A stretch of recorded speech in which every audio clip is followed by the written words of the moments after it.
मैं डॉक्टर भामा अग्रवाल राजीव गांधी राजकीय महिला महाविद्यालय भिवानी की ओर से हिंदी की इस कक्षा में आप सबका स्वागत करती हूँ, अभिनंदन करती हूँ। प्यारे बच्चों, आओ अब हम पद संख्या 6 से अध्ययन करते हैं। माया दीपक नर पतंग भ्रमी भ्रमी इवई पड़ंत, कहे कबीर गुर ज्ञान थे एक आध उबरंत। प्रसंग प्रस्तुत पद अथवा साखी हमारी हिंदी की पाठ्य पुस्तक मध्यकालीन काव्यकुंज में संकलित संत कबीर रचित कबीर की साखियों से ली गई है। संदर्भ: इस साखी में कबीरदास जी मनुष्य को समझाना चाहते हैं कि जब उसके मन में लालच और लोभ पैदा होता है तो उसकी गति उस पतंगे की भांति होती है जो दीपक की लौ के चारों तरफ नाचते नाचते उसी में जलकर भस्म हो जाता है।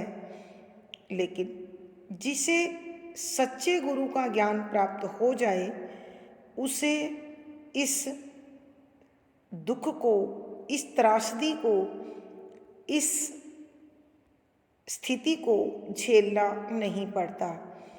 यह बात स्पष्ट करते हुए कवि कहते हैं कि सरलार्थ। पहले शब्दों के अर्थ। माया। माया अर्थात संसार की हर वो वस्तु जो अपनी सुंदरता से, आकर्षण से मनुष्य को अपनी ओर खींचती है। दीपक दिया, नर मनुष्य, पतंग पतंगा कीट, भ्रमी भ्रमी घूम घूम कर अर्थात भटक भटक कर, इवई इस दीपक की ज्योति में पड़त गिरता है और जल जाता है। कहे कहते हैं कबीर कबीरदास जी, गुरु सच्चा गुरु, ज्ञान उसके ज्ञान थे से एक एक आध एक आध कोई कोई विशेष उबरंत मुक्त होता है, मोह माया के बंधन से बच जाता है। सरलार्थ: कबीरदास जी कहना चाहते हैं कि हमें इस संसार में जो चारों ओर अनेक प्रकार के आकर्षण दिखाई दे रहे हैं, जो हमें अपनी ओर खींच रहे हैं, ये दीपक की भांति है। जिस प्रकार जलता हुआ दीपक अपनी लौ से पतंगे को अपनी ओर खींचता है, ऐसे ही ये आकर्षण मनुष्य को अपनी ओर इस प्रकार खींच लेते हैं कि मनुष्य अपने जीवन का वास्तविक लक्ष्य धर्म, अधर्म जैसे विषयों को भी भूलकर उसी के आकर्षण में नाचने लगता है, उसी में सुख ढूंढने लगता है जो उसे कभी प्राप्त नहीं होता। भ्रमी भ्रमी इवे पड़ंत कि वह इस संसार में बुरी तरह से भटकता है और अंततः इसी आकर्षण की प्राप्ति में अपने जीवन का वास्तविक लक्ष्य मोक्ष को भूलकर जीवन का अंत कर देता है और उसे पुनः इस पृथ्वी पर जन्म लेकर कष्ट झेलने पड़ते हैं। कहे कबीर गुरु ज्ञान थे। कबीरदास जी कहते हैं कोई एक आध मनुष्य ही ऐसा होता है, कोई ऐसा बिरला शिष्य होता है जिस पर सच्चे गुरु के ज्ञान का वास्तविक असर होता है और वह मोह माया के बंधनों से मुक्त होकर प्रभु की कृपा प्राप्त कर लेता है और इस संसार के बंधनों में बंधने की पीड़ा से मुक्त हो जाता है। अन्यथा सब भक्त गुरु को पाकर भी, प्रत्येक शिष्य गुरु के ज्ञान को सुनकर भी पल भर उसे याद रख पाते हैं और अगले पल उसे भूलकर इस कष्टमय संसार के अनावश्यक सुखों की प्राप्ति में भागते भागते मृत्यु को प्राप्त कर लेते हैं, मगर शांति और मोक्ष उन्हें नहीं मिल पाता। बच्चों, एक सामान्य सा उदाहरण है कि कक्षा में अध्यापक सभी छात्राओं को समान रूप से पढ़ाता है, लेकिन प्रत्येक शिष्य उसे अपनी अपनी मनस्थिति के अनुसार, मनोदशा के अनुसार ग्रहण करता है और अंकों को प्राप्त करता है। यही संसार की हालत है कि सच्चे गुरु की शरण में तो अनेक लोग चले जाते हैं, दीक्षा तो अनेक लोग प्राप्त कर लेते हैं, लेकिन वास्तविक उद्देश्य जीवन का क्या है, इसे कोई एक आध ही सीख पाता है, हर एक नहीं सीख पाता। कवि के कहने का भावार्थ यह है कि मनुष्य सांसारिक मोह माया के बंधनों में बंधकर मानव योनि प्राप्त करने का जो वास्तविक लाभ उसे मिलना चाहिए, उसे वो खो देता है और पुनर्जन्म हेतु अपने ऐसे कर्म करता है कि दोबारा उसे कष्ट भोगना ही पड़ता है। विशेष कवि ने या कबीर दास ने सांसारिक मोह माया को दीपक और मानव को पतंगे के रूपक के माध्यम से उसकी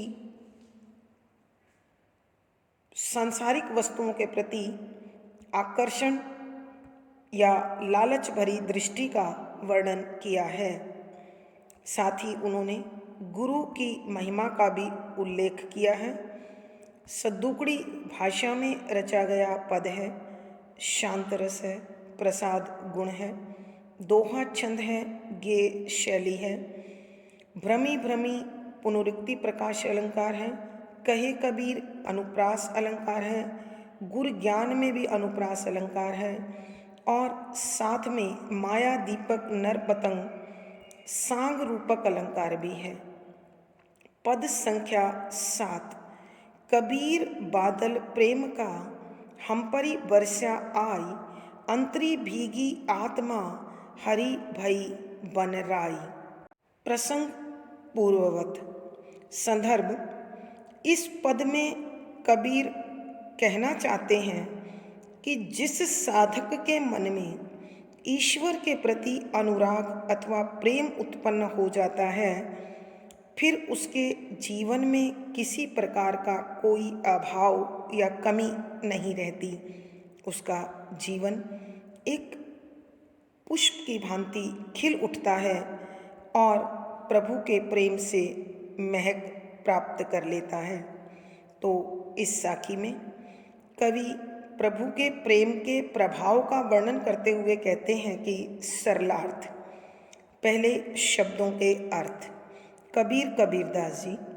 बादल रूपक प्रेम का, प्रभु के प्रेम का बादल हम परी साधकों पर बरसा बरस गया है, आई आकर। अंतरी अंतर आत्मा, भीगी भीग गई आत्मा अंदर तक, हरी भरी भई हो गई है, वनराई वनस्पति पेड़ पौधे। अब सरलार देखें। कबीर दास जी कहते हैं कि सच्चे गुरु ने मुझे जो ज्ञान प्रदान किया है, उस ज्ञान को मैंने जब अपने जीवन में धारण कर लिया तो मेरे मन में प्रभु के प्रति प्रेम भाव का जन्म हुआ और यह परमात्मा से प्रेम, यह परमात्मा से लगाव रूपी बादल मुझ पर इस प्रकार बरस गया है, मैं उसमें इस प्रकार भीग चुका हूँ कि मेरी अंतरात्मा अर्थात मेरे शरीर के अंदर एक अद्भुत आनंद का जन्म हो गया है खुशी का जन्म हो गया है और मेरे जीवन की सारी वनस्पति अर्थात जीवन के सभी भाव, जीवन की सभी ज़रूरतें और सभी विचार उस प्रभु के प्रेम के कारण ज्ञान से और प्रकाश से भर गए हैं। अब इस संसार में मुझे न कोई पराया लगता है, न कोई दुख दिखाई देता है, न कोई चिंता, न कोई कष्ट। अर्थात कवि के कहने का भाव है कि जब से मैंने प्रभु से अपनी लो लगाई है, जब से मैंने प्रभु के प्रेम को अपने अंदर महसूस किया है, उसके बाद तो ये सारा का सारा संसार मुझे प्रभु में ही दिखाई देता है।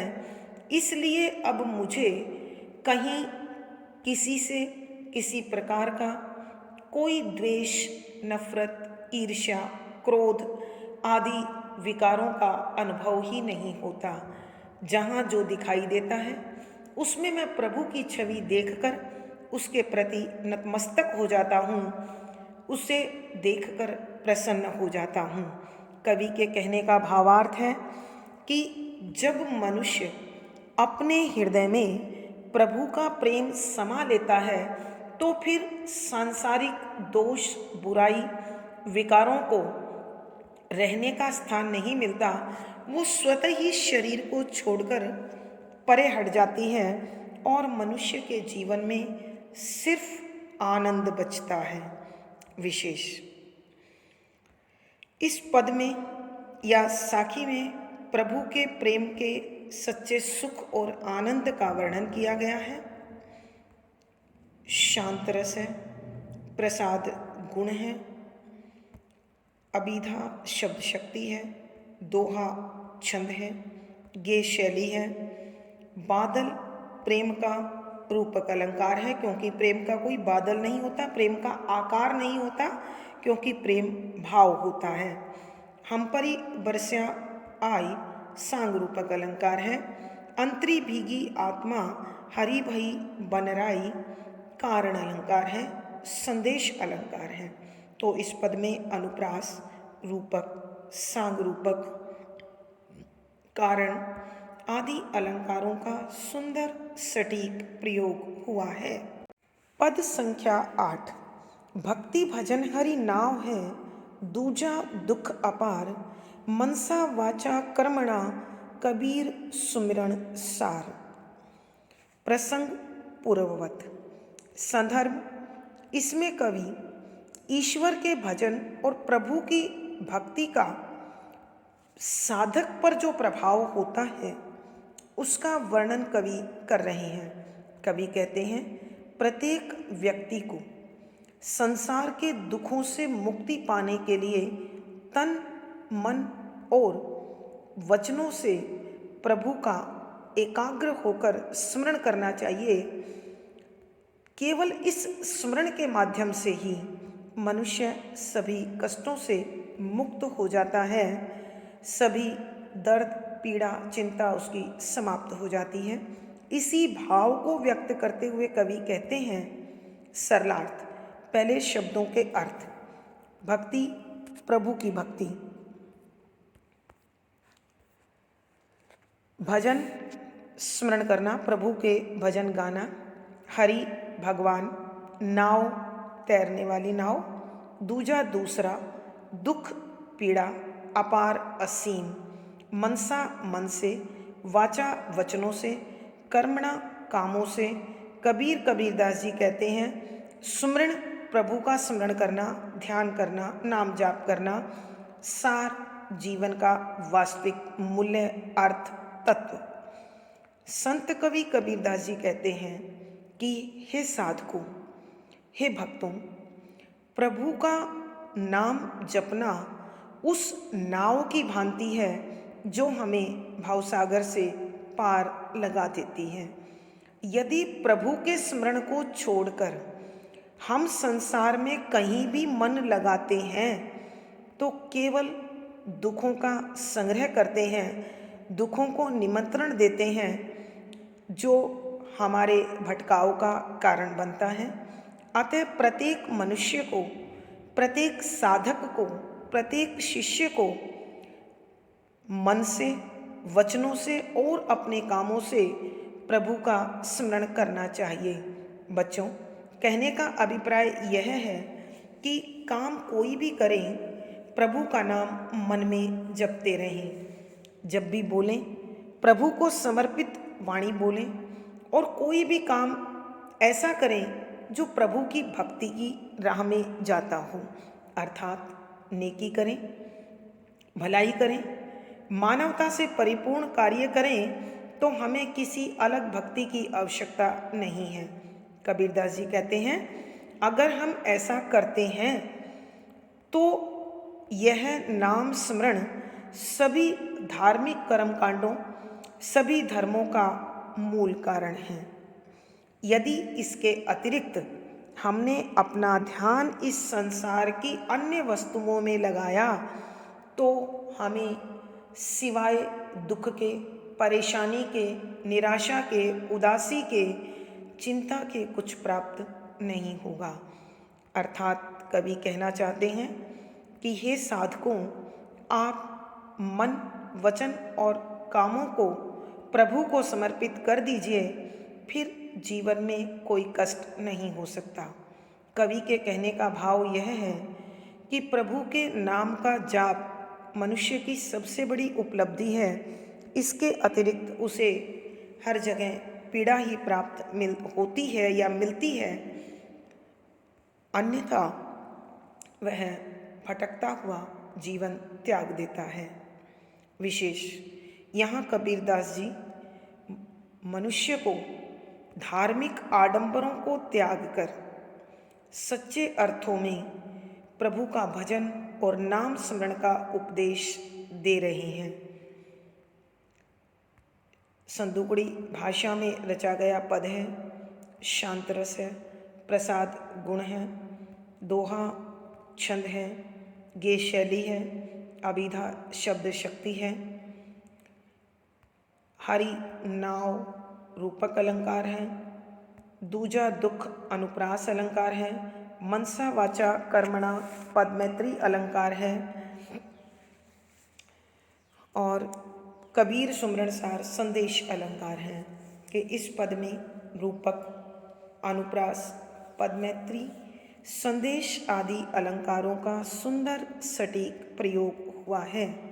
प्यारे बच्चों, आज की कक्षा में बस इतना ही। पिछली वीडियो का लिंक आपको यहाँ मिल जाएगा। आशा है आपको विषय समझ में आया होगा। आप मुझे कमेंट बॉक्स में लिखकर बताएं। वीडियो लाइक करें, शेयर करें और चैनल सब्सक्राइब करें। धन्यवाद बच्चों। आपका दिन और जीवन सुखमय हो, मंगलमय हो, इसी शुभकामना के साथ आभार।